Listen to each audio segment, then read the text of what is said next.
شماها اعتراض دارین که چرا اسکندر اومده اینجا؟ این اعتراض نیست. ما همه تصمیم گرفتیم که اونو از این خونه و این محله بندازیم بیرون. لطفاً یه لحظه صبر کنین، اونو دارن ازدواج میکنن.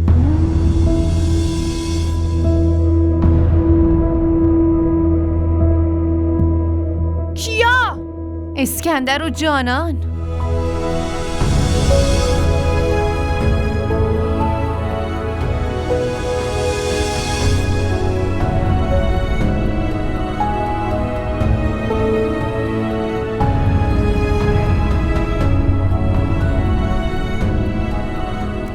حالا دیگه نمیتونین بهشون اعتراض کنین.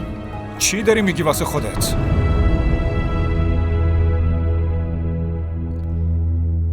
حقیقت داره؟ آخه چرا باید بهتون دروغ بگم؟ ما هممون دوستیم و توی یه دانشگاه درس میخونیم. این دوتا قراره به زودی با هم ازدواج کنن.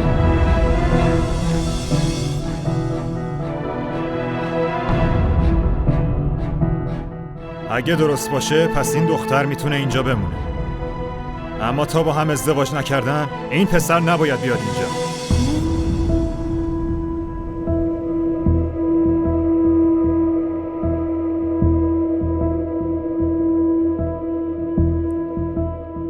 خانم کی باشن؟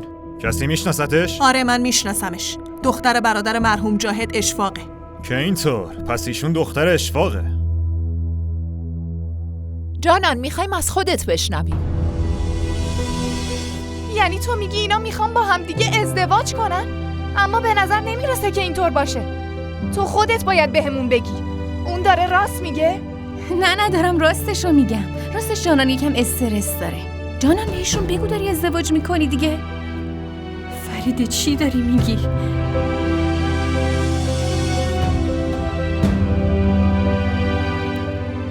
ببین مهم اینه که تو بگی. چیزی نمیشه. واقعا که باهاش ازدواج نمیکنی. شما دوتا دارین به هم چی میگین؟ هر چی میگین باید جلوی ما بگین تا ما هم از حقیقت باخبر بشیم.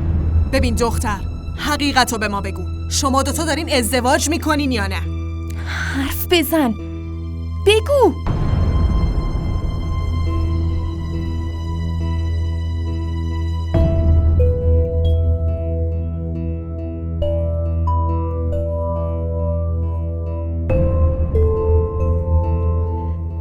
فریده درست میگه. ما داریم ازدواج میکنیم.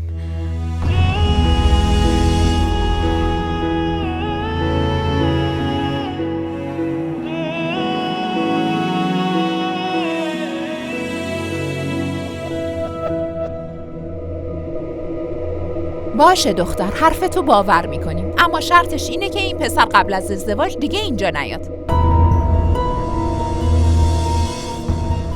خب دیگه ماجرا ختمه به خیر شد. جمع کنید بریم.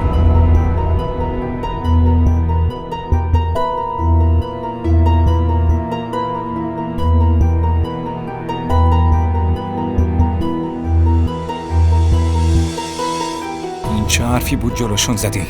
رحیم جلوی اهالی محله چاره دیگه ای نداشتم.